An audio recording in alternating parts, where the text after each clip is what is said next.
اور ایک دفعہ حضور سے پوچھا گیا ای الجہاد افضل یا رسول اللہ، اے اللہ کے رسول سب سے افضل جہاد کون سا ہے؟ فرمایا ان تجاہد نفسک فی طاعت اللہ، اپنے نفس کے خلاف جہاد کرو، اسے اللہ کا مطیع کرو۔ یہ جو اندر کی کشمکش ہے، کشاکش ہے، یہ جہاد فی سبیل اللہ کا نقطہ آغاز، اللہ کا مطیع بنانا ہے نفس کو۔ اس کے ساتھ دو سب لیول اور ہیں۔ اس نفس کو بھڑکانے والی ایک قوت ہے انویزیبل، اور ویزیبل بھی ہے۔ انویزیبل قوت سب سے بڑی ابلیس، شیطان لعین، اور اس کے چیلے چانٹے جنات میں سے، اور ویزیبل میں انسانوں میں جو اس کے ایجنٹ ہیں، جو فحاشی کو کلچر کا نام دے، یہ اس ابلیس کے چیلے ہیں۔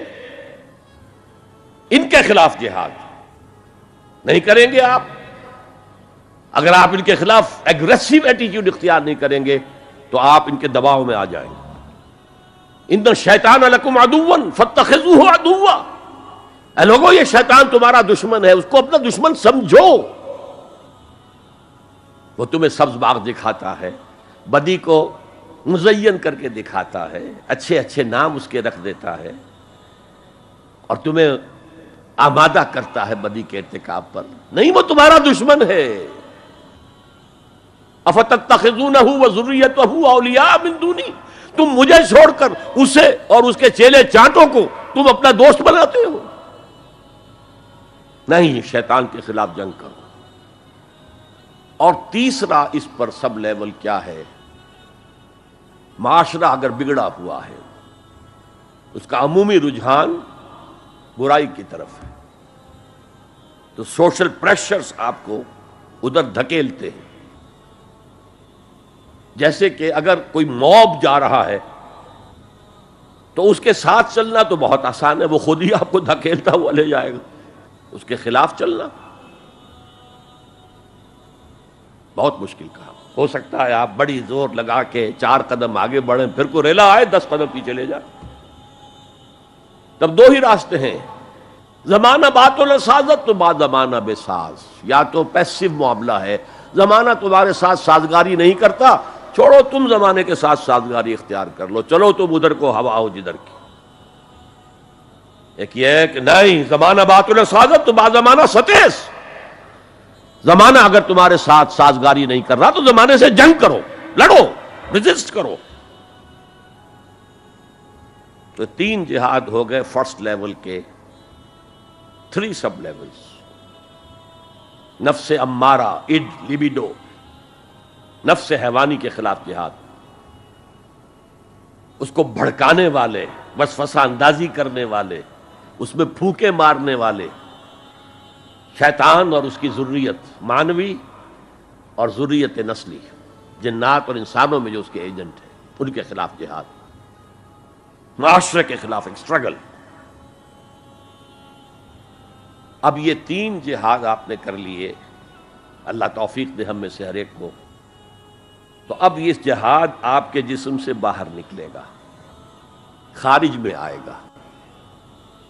دوسری منزل ہے نظریاتی تصادم۔ اگر آپ نے ایمان کا نظریہ اختیار کیا ہے تو الحاد کا نظریہ رکھنے والے بھی موجود ہیں۔ آپ نے توحید کے نظریے کو اختیار کیا ہے تو مشرکانہ عقائد رکھنے والے بھی موجود ہیں۔ They are bound to resist. اس کے خلاف جہاد کرنا ہوگا، محنت کرنی ہوگی، اپنی بات کو دلائل سے ثابت کرنا ہوگا، اپنی بات کو اچھے انداز میں حسن اسلوب سے لوگوں کے دلوں تک پہنچانا ہوگا۔ ظاہر بات ہے وقت لگے گا، جان کھپے گی، اور اگر آپ انتہائی سنسیئر ہیں، یہ آپ کا ایک لائف لانگ اور ہول ٹائم جو ہے آپ کی انگیجمنٹ ہوگی۔ اینڈ ٹائم از منی۔ جہاد بالمال، جہاد بالنفس،